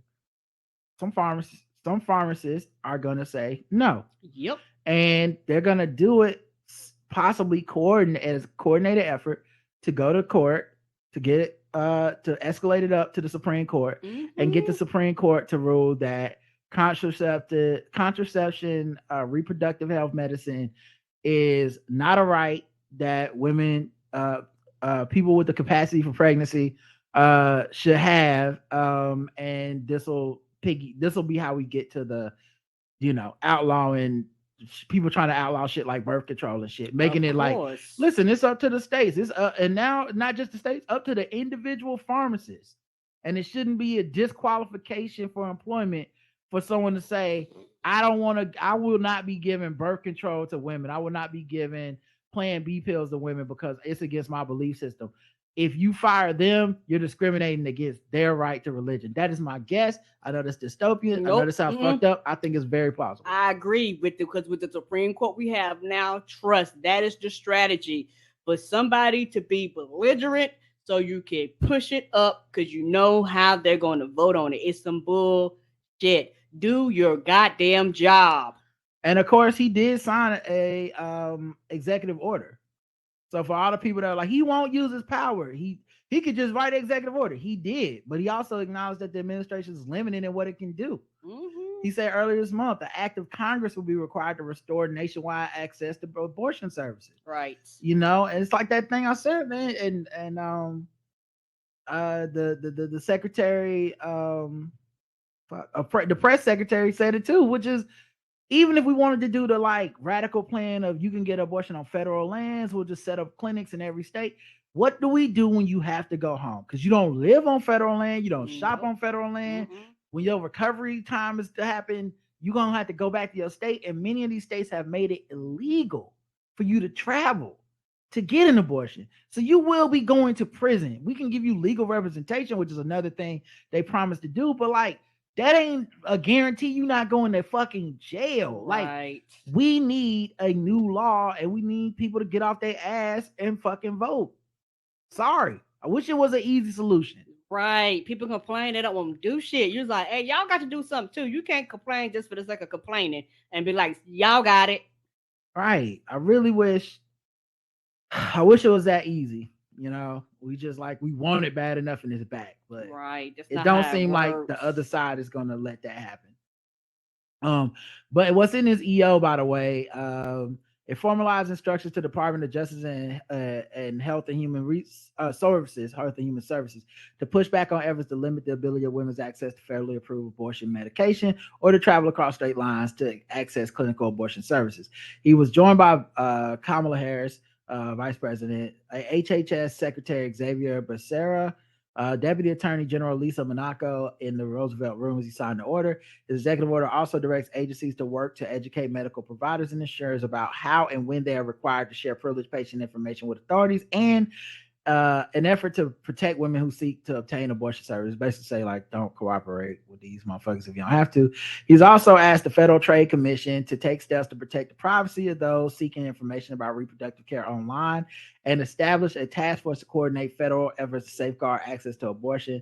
So basically, they can't use your search history because that's one of the things they're trying to do is we want to be able to put a warrant on your search history and be like, you Googled where to get an abortion and you left when your period tracker app said you might be pregnant and now you go to jail.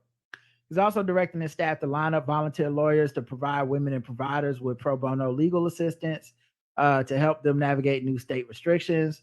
So yeah, the people are, it's not going, there's nothing you can do that will be enough because this was a Supreme Court ruling and you don't just get those back. So whatever, and even this shit is gonna get challenged. Of course, believe me, in practice, when somebody does take advantage of the limited amount of things he was able to do, they will be challenged. It will be going to court, and it'll probably be struck down by the Supreme Court. Let's see. I already talked about this Donald Trump thing.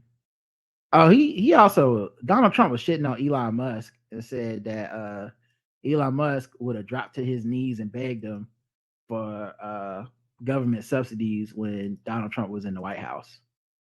Because he basically said Elon Musk, and I don't know what made, who knows with Trump, what made him and Elon Musk, he need to have beef with him. But he apparently was talking shit about him, maybe because of the Twitter. He tried to buy Twitter and then backed out. He felt like that was his way of getting back online. Yeah, he said when Elon Musk came to the White House asking me now keep in mind, one of the things Elon Musk was doing was kissing up to Trump, right? He was like, if I get Twitter, we got to get Trump back on there. That was a big thing for him. So maybe he's mad he didn't come through with it, even though Trump said he would never come back. Yep, because Trump is betrayed, and everybody knows the motherfucking lie, because the second he get his ass back on there, he's back on there. Yeah. Well, he says in response, Trump fired at Musk. Earlier this week, Musk suggested that it should be an age limit for the presidency. That's okay. So that's what started this. Okay. So he said we need an age limit for the presidency, and Trump basically too old. He said the place would be better if Trump decided to hang up his hat and sell it to the sunset. So then Trump said, when Elon Musk came to the White House asking me for help on all of his many subsidized projects, whether it's electric cars that don't drive long enough, driverless cars that crash, or rocket ships to nowhere, with goddamn. He came with the arsenal. He was like, "Oh, word!"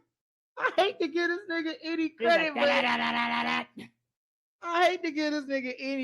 but god damn, he brought the heat with that one. Ooh, he was tired of him. I wasn't ready. I'm gonna be honest. I didn't see that coming. Oh my god, good grief, that man. Woo. He said, "Oh, word." Yeah, he brought the motherfucking heat. I mean, listen, I guess when they go low, I don't know. Trump go lower. Trump decided to go even lower. I mean, shit. If a man comes attack you and you know kung fu, you're gonna hi-ya him, right? He had to hi-ya that nigga. But yeah, rocket ships to nowhere, without which subsidies he'd be worthless. And tell me how he was a big Trump fan and Republican. I could have said drop to your knees and beg, and he would have done it. So I mean, probably not wrong. That's one of the things about Elon Musk's myth that's always been amazing, is like he has needed government help. He's taken over other people's companies, and people just generally think he's like on our side, good people, you know, one of the good billionaire type people. And I just don't understand how it's possible. Yeah, people keep coming out, hey y'all, he's a piece of shit. He was a piece of shit when he was in Africa. Like, y'all, hey, he's a piece of shit. And everybody's like, oh, that's a smart ass man. Yeah, company races. He want racist people back on Twitter. He don't seem like a cool dude to me. I mean, rocket ships don't be going nowhere. U.S. tourist falls into Mount Vesuvius after taking a selfie. 23-year-old man dropped his phone and tried to retrieve it after a selfie. He fell several meters into the ash of the crater before being saved by the nearby park officials. And yes, Mount Vesuvius is an active volcano. You may know it from such hits as Pompeii. Nigga, what? Yeah. It's definitely its raps is well known. The man went to an unmarked path because tickets for visiting Vesuvius, which are limited to $2,700 a day, were all booked. So he was like, reason why ain't nobody got to give me a ticket to see the mountain. I go up there myself. The man had come to the opposite side of the crater where visitors are not permitted. Ooh, you don't say. Now we know why. At around 3 p.m., local news source reported the park's volcanological guides had spotted some people on the upper part of the crater, an area forbidden for solo access. Yeah, they was like, hey, y'all don't belong there. The guys immediately started moving toward the area and were able to come to the man's rescue after seeing him attempt to retrieve his cell phone. The guys also performed first aid on the man's minor injuries to his legs, arms, and back. He got off lucky. According to the spokesperson, 2 other Americans, 2 Brits, and 1 Austrian. So one Austrian, were with the American man who fell. Some local sources have reported that there were 3 family members with him, but the spokesperson believes only one of the other Americans was related to the man who fell. I know that person's so embarrassed. I bet you that was like, I told y'all not to do that bullshit. They were charged with encroachment on public land or land for public use. The president of the volcano Vesuvius Permanent Presidium and Figav Confercenti, Paolo Capelli, told the Corre della Sera that he was grateful for the God's work. Yeah. Because, I mean, if not, the man would have just been down there. Mm-hmm. The other people couldn't have saved him. Do you do self-checkout? Sometimes. Well, avoid self-checkouts. Lawyer warns, or it could cost you thousands. Using a self-serve checkout counter could get you framed for stealing, warned one lawyer on social media. Attorney and influencer Carrie Jernigan, who often shares legal advice for her 1.2 million followers on TikTok, has alleged that stores are using security footage at the register to accuse innocent customers of theft. As a criminal defense attorney, I advise most people to steer clear of self-checkout. Jernigan says in a video that's racked up over 2 million views. The lawyer says that there are 3 groups of people being charged of shoplifting using self-checkout. The first group is those with intent to steal, which I've heard a lot about that group. And I don't know, man. I feel like this is completely anecdotal. It's probably not true. But shoplifting feels like a white thing, like shoplifting for sport. Yes. Yeah, I only hear white people talk about shoplifting for sport. Like, yeah, just fucking take the bananas or I'm always like, man, it must be good to know the cops ain't gonna just kill your ass. It must be so freeing to know that, like, if something does happen, you will be alive.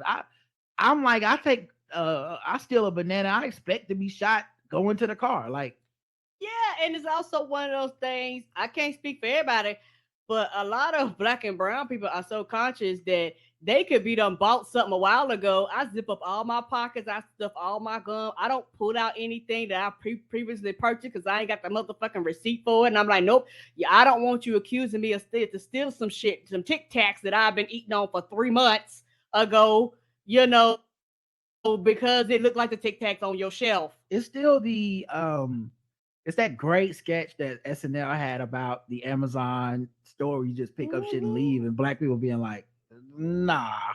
I'm not walking out of this bitch with that. Though sophisticated thieves still get away with this, weight sensors and cameras have made stealing more difficult. The second category, she says, theft by mistake. These are people that I genuinely think just forgot to scan an item. She continues listing an example of accidentally leaving something at the bottom of the shopping cart despite potentially innocent mishap. Those folks do frequently face charges because the big box stores aren't going to spend their time and resources trying to figure out if they did it on purpose. And the third group of people that she says are truly innocent. Most of them are not getting charged day of. Rather, their predicament begins when someone in the asset protection department of a store starts counting inventory perhaps days, weeks, or months later and comes up short. So then they start watching the video to see the person who checks out. I don't have no idea if this is true because it's a TikTok, so it could be a lie. But because I know for us, depending on what we got, a lot of times we just go through the aisle. Because my thing is this: I don't work here. I never thought about it, but I almost always go through the aisle, and I wonder if part of it was subconsciously thinking like, I don't know, man, this seemed too good to be true. Right. And y'all just trusting me? Right. I don't want them problems. And on top of that, I don't work here. Shit malfunctions, you got to wait on them. You do an ID, you got to wait on them. It's certain shit you just cannot do. It ring up the wrong thing. You got to know the product's number. Like, I worked at grocery stores, so I understand some of them codes I know to today, but I don't work here, bitch. No, you do your job. An arrest was made in the rape of an Ohio girl that led to the Indiana abortion drawing international attention. What is interesting about this is a 10-year-old girl. And this is something that people have been saying was gonna be something that happens. What do you do in cases of rape and incest and these places with these abortion laws that are punitive and will penalize a 10-year-old? What, are you gonna throw her in jail? Meanwhile, she couldn't have consented, so she's definitely been sexually assaulted. And when this case came up, and people were bringing up like that this is actually happening, Republicans were basically going on Twitter and TV and stuff saying this is what liberals are making up so that it'll seem like our laws are draconian and fucked up, but there's really no examples of this. They're just saying that this is gonna happen. What? But, like children don't get sexually assaulted? and so their thing was, well, if she was sexually assaulted and impregnated at 10 years old and seek an abortion, in another state, then why don't you prove it? Where's the rapist? Yeah, so they arrested the rapist. Gerson Fuentes, 27, whose last known address was an apartment in Columbus's northwest side, was arrested Tuesday. After police say he confessed to raping a child on at least 2 occasions, he's since been charged with rape, a felony of the first degree in Ohio. And what is crazy to me is, does that then mean he'll be facing time and then she'll be facing time? Right. The practicality of these laws has not been thought about very deeply. It's just been, I honestly think if you told Republicans, close your eyes, who do you feel is going to be affected by these laws? Or what is your dream scenario? Their dream scenario is probably a white woman married to a white man or dating a white man.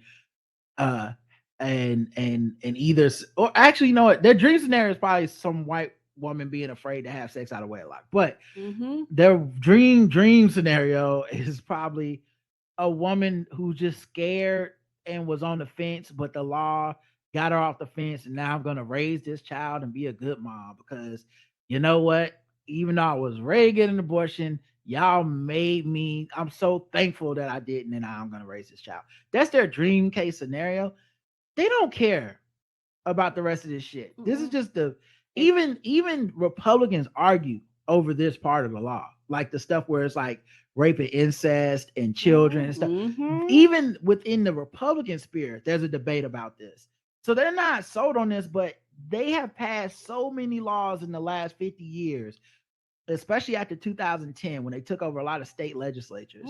They and once they started rigging the election, gerrymandering, and the only way to win office was to be more and more conservative and more extreme.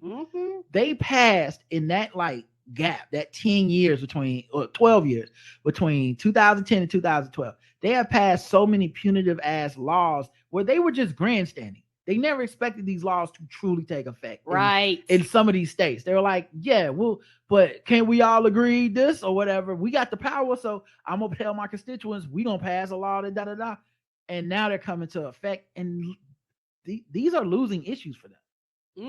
Like people, I'm not so worried about the Democrat midterms because in my opinion, they've been gifted a lot of issues that unless you're just a cold-hearted piece of shit, why would you not vote this coming up this election? Because guess what? A lot of them, they care about them kids. They love to throw them kids up there. You can throw them. That's not funny. You can do the same thing to them. You be like, look, if your child gets raped, your child could actually go to jail.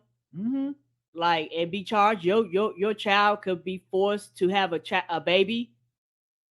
Regardless of how you feel as a parent. Because if your child has a child, that's like you having a child because now you have to pick up the expenses.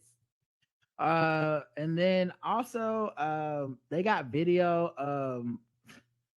Tell me if you heard this one before. They got video from the Uvalde school shooting, and turns out cops was lying. Yeah, and didn't they say people get mad? It's like, well, bitch, do what you're supposed to do. Yes, people should be angry. They're mad the video was leaked. Right. I am shocked. Well, not that shocked. Well, then tell the truth. Yeah, they're mad the video was leaked, but yeah, the video is damning. It's them standing in the fucking hallway while the shooting is happening. And so somebody leaked the video to the press, and you see all these heavily armed dudes standing down the hallway, hiding behind each other. One motherfucker stops and gets some hand sanitizer, just casually. Want me to tell you why? Because y'all know y'all pee-pee shooters ain't got nothing. Is like nothing compared to what he had. And the thing is, y'all are some of the same people that will vote and be like, nah, just allow the public to have whatever fucking guns they want. No, put restrictions on them bitches. It's for y'all safety too. Yeah, they basically said the shooter slows down to peek around the corner of the hallway, flips back his head before proceeding towards classrooms 111 and 112.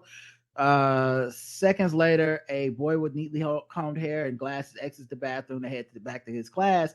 As he begins to turn the corner, he notices the gunman standing by the classroom door and then firing his first barrage.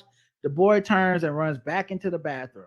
The gunman enters one of the classroom. Children scream. The gunfire continues and then stops, then starts again, stops, then starts again and again and again. It's almost 3 minutes before 3 officers arrive in the same hallway, rush towards the classroom, crouching down. Then a burst of gunfire. One officer grabs the back of his head, then quickly retreats to the end of the hallway, just below a school surveillance camera. A 77-minute video recording captured from this vantage point, along with body cam footage from one of the responding officers obtained by the American Statesman and KVUE, shows in excruciating detail dozens of sworn officers, sworn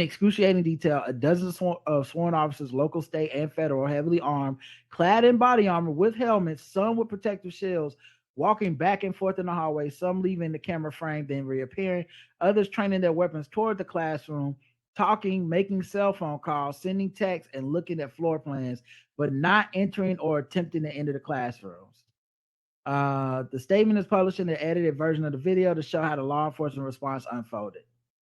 Yeah, because not trying to funny. Yeah, y'all are police, but y'all aren't military. like military training is somewhat. You know what different. though? Here's my problem. You wouldn't got all the military gear. You got the military guns. When it's Ferguson and it's just black people upset that a black man was killed in the streets, y'all bring out the Humvees. Y'all ready to get the tear gas and do the military tactics. Y'all love that. When it's us, well, you know we ain't gonna do shit because we peaceful protesters.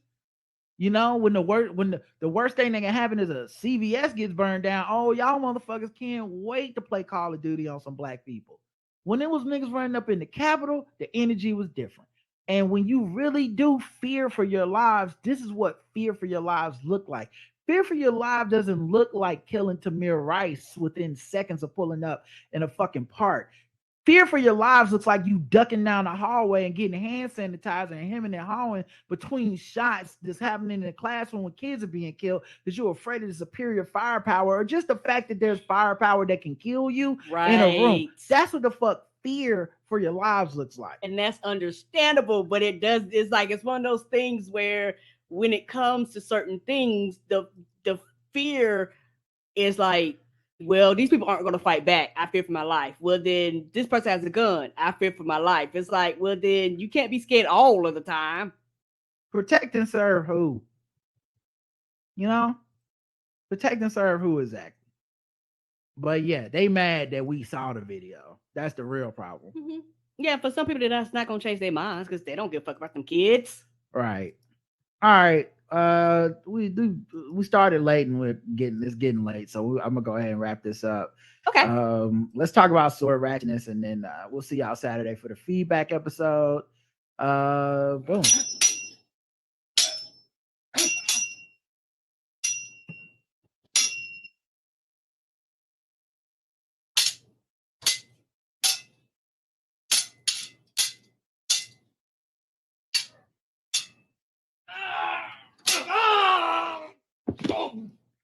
A man carrying a sword in his overalls was arrested in downtown Gulf. I've never heard of this place. A Gulf man is facing. This don't sound like states. Is facing weapons charges. Facing weapon charges after he was seen waving around a sword on Thursday. In a media release, Gulf police said officers were dispatched to McDonald and Carden Street around 7:15 p.m. They arrived and found a man with a sword concealed in his overalls. The hillbilly samurai. What in tarnation? Police arrested and searched him, finding 2 small containers of fentanyl. The 25-year-old man is now charged with possession of a weapon for a dangerous purpose, carrying a concealed weapon, possessing a controlled substance, and several counts of breaching court orders. Put this man under the jail. All right, y'all. That's it. We'll be back Saturday for feedback. Thanks for listening. Premium people, Balls Deep and Pregame is tomorrow. We'll see you there. Until next time, I love you. I love you too. Mwah. Bye, everybody. Have a good rest of your night.